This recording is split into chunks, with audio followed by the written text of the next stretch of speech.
Halo teman-teman, kali ini kelompok 5B akan membahas tentang interaksi metabolisme antara zat gizi makro. Sebelumnya kita kenalan dulu yuk sama anggota kelompok 5B. Nah, kira-kira udah ada yang tahu belum sih apa itu metabolisme? Dan apa aja ya yang termasuk dalam zat gizi makro? Yuk simak videonya. Metabolisme merupakan proses pemecahan zat gizi dari makanan menjadi sumber energi di dalam tubuh. Zat makro itu terdiri dari yang pertama karbohidrat, yang kedua protein, dan yang ketiga lemak. Proses metabolisme karbohidrat, lemak, dan protein. Pada metabolisme karbohidrat terjadi 4 proses, yaitu glikolisis, dekarboksilasi oksidatif, siklus Krebs, dan transport elektron. Apabila oksigen tersedia hasil glikolisis akan masuk ke mitokondria untuk mengalami proses dekarboksilasi oksidatif, menghasilkan asetil koenzim A. Setelah itu, asetil koenzim A akan masuk pada tahap siklus Krebs. Siklus Krebs merupakan metabolisme yang berupa elektron berenergi tinggi yang dibawa oleh NADPH dan FDH2 akan diproses lebih lanjut dan menghasilkan fosforilasi oksidatif. Semua hasil dari proses ini akan menghasilkan energi atau ATP dan produk sisa seperti CO2 dan air. Selanjutnya, metabolisme lemak. Metabolisme lemak atau lipid dalam tubuh terjadi dalam hati atau hepar, dilakukan oleh lipase yang terdapat pada getah usus dan getah pankreas. Lemak diperoleh dari cadangan makanan yang ada di dalam tubuh. Lemak akan dicerna menjadi gliserol dan asam lemak. Gliserol akan diubah menjadi gliseraldehid 3-fosfat. Sebagian besar energi pada lemak disimpan dalam asam lemak, yaitu lemak mengalami proses beta oksidasi menjadi fragmen berkarbon 2 dan menghasilkan produk asetil koenzim A. NADH dan FADH2 yang dihasilkan selama proses beta oksidasi dapat memasuki rantai transport elektron, sehingga lebih banyak energi yang akan dihasilkan. Lalu yang terakhir ada metabolisme protein. Protein dapat digunakan untuk menghasilkan energi, tetapi harus diubah dahulu menjadi bentuk asam amino. Sebagian besar asam amino akan digunakan untuk pembentukan protein baru. Sebelum asam amino dapat digunakan dalam proses respirasi, gugus aminonya harus dibuang dahulu melalui proses deaminasi. Zat buangan ini akan diekskresikan dari pangan hewani yang kita makan dalam bentuk amonia, urea, dan produk sisa lainnya. Asam amino selanjutnya akan diubah oleh enzim menjadi intermediate dalam glikolisis, asetil koenzim A, dan terakhir masuk ke siklus Krebs. Peran enzim pada metabolisme karbohidrat. Glikolisis. Yang pertama, enzim heksokinase. Heksokinase tergolong enzim transferase dan enzim pertama dalam jalur glikolisis. Enzim ini mengubah glukosa menjadi glukosa 6-fosfat. Yang kedua, enzim fosfofruktokinase atau PEK digunakan pada reaksi fosforilasi 2 yang mengubah fruktosa 6-fosfat menjadi fruktosa 1,6-bifosfat. Yang ketiga, enzim pirufat kinase menganalisis transfer gugus fosfat dari fosfoenol pirufat atau PEP ke ADP menghasilkan molekul pirufat dan 1 molekul ATP. Yang keempat, pirufat karbosilase. Enzim ini menganalisis reaksi perubahan pirufat menjadi oksaloasetat yang merupakan reaksi irreversible. Yang kelima, fosfoenol pirufat karbosikinase atau PEPCK merupakan salah satu enzim kunci reaksi pembentukan fosfoenol pirufat dari oksaloasetat di sitosol. Yang keenam, fruktosa 1,6-bisfosfatase mengubah fruktosa 1,6-bifosfat menjadi fruktosa 6-fosfat. Yang ketujuh, glukosa 6-fosfatase atau G6-pase. Enzim ini mengkatalis proses perubahan glukosa 6-fosfat menjadi glukosa dengan pembentukan fosfoenzim intermediate. Glikogenesis. Yang pertama, enzim glukokinase atau heksokinase. Heksokinase mengkatalis transfer gugus fosfat dari ATP ke glukosa dalam proses fosforilasi glukosa oleh ATP menjadi glukosa 6-fosfat.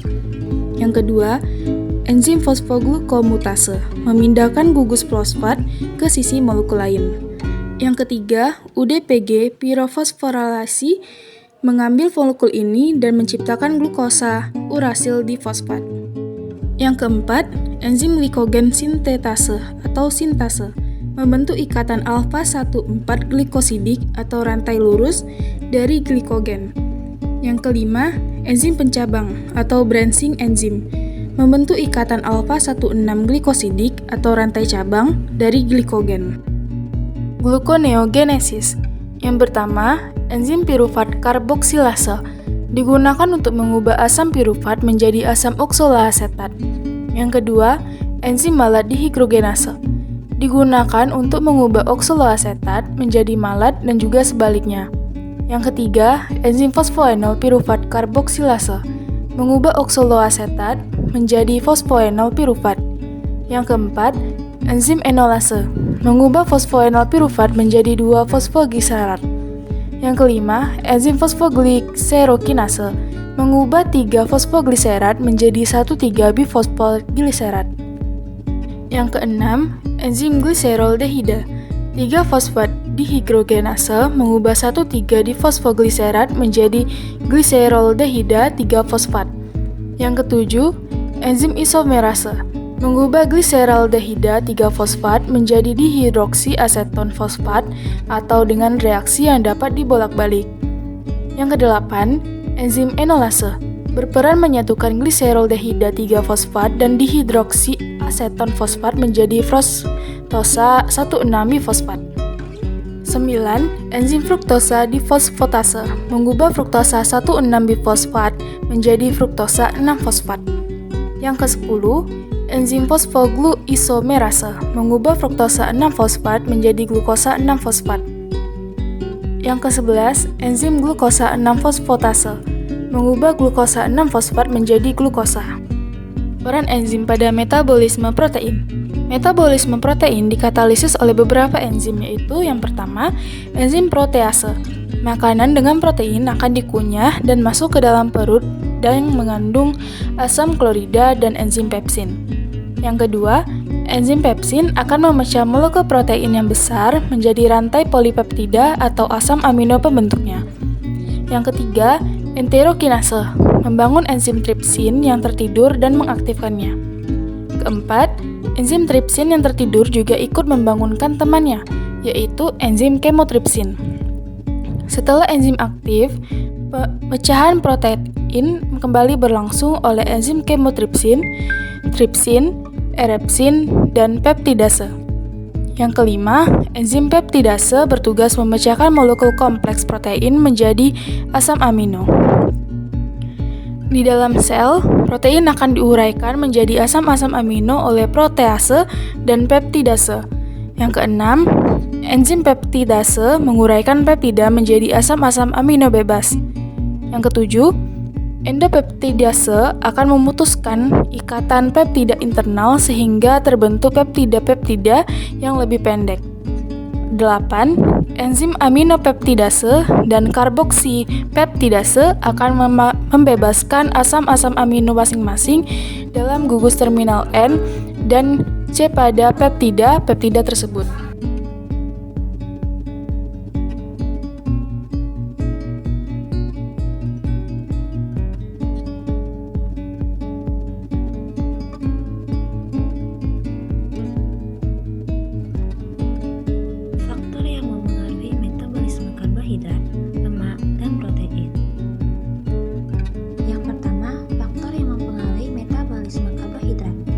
Adapun faktor-faktornya yaitu sebagai berikut.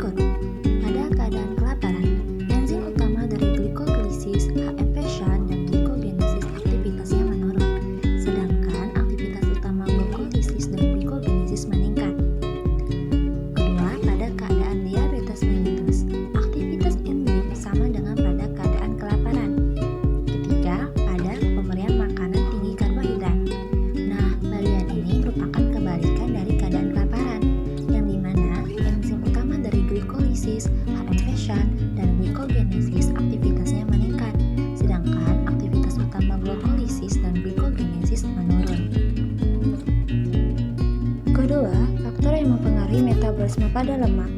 Faktor-faktor yang mempengaruhi lipolisis adalah trigliserida yang berubah menjadi gliserol dan asam-asam lemak yang dikatalisis oleh 3 enzim lipase, antara lain sebagai berikut. 1. Enzim hormon sensitif. Enzim ini mengkatalisis hidrolisis trigliserida menjadi diasilgliserol. 2. Enzim adenilat slikase. Pada enzim ini terdapat 2 bentuk hormon sensitif, menjadi aktif dilakukan dengan cara fosforilisasi dengan ATP yang dikatalisis enzim adenilat slikase. 3. Enzim fosfodiesterase.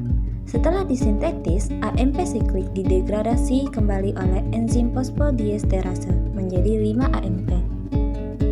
Ketiga, faktor yang mempengaruhi metabolisme protein terdiri dari 3 faktor. Yang pertama ada penyakit, yaitu terjadinya peningkatan kadar kreatinin terjadi pada gagal ginjal akut dan kronis, shock yang lama, kanker, lupus eritematosus, nefriti diabetik, dan gagal jantung. Kedua, konsumsi daging sapi tinggi. Dan ketiga, obat yang meningkatkan kadar kreatinin seperti vitamin C, metildopa, litium karbonat, antibiotik golongan cefalosporin, dan lain-lain. Selanjutnya, organ yang terlibat dalam metabolisme karbohidrat, lemak, dan protein. Pada metabolisme karbohidrat, organ yang berperan adalah 1. Mulut. Di mulut, enzim pitealin akan mengubah karbohidrat kompleks menjadi bentuk yang sederhana. 2. Lambung. Karbohidrat yang belum bisa diubah dengan menggunakan enzim yang ada di mulut akan disederhanakan di lambung dengan bantuan enzim amilase. 3. Usus halus. Usus halus akan menyerap karbohidrat dalam bentuk yang paling sederhana, yaitu glukosa, dan akan mengedarkannya ke seluruh jaringan tubuh melalui darah. 4. Otot, dan 5. Hati. Otot dan hati sebagai tempat penyimpanan glikogen atau cadangan glukosa dalam tubuh yang telah diproses melalui proses glikogenesis. Organ yang terlibat pada metabolisme lipid atau lemak. Seluruh proses metabolisme lipid atau lemak ini berlangsung di sistem pencernaan, dan organ yang berperan penting dalam metabolisme lipid ini adalah hati yang dibantu oleh enzim lipase.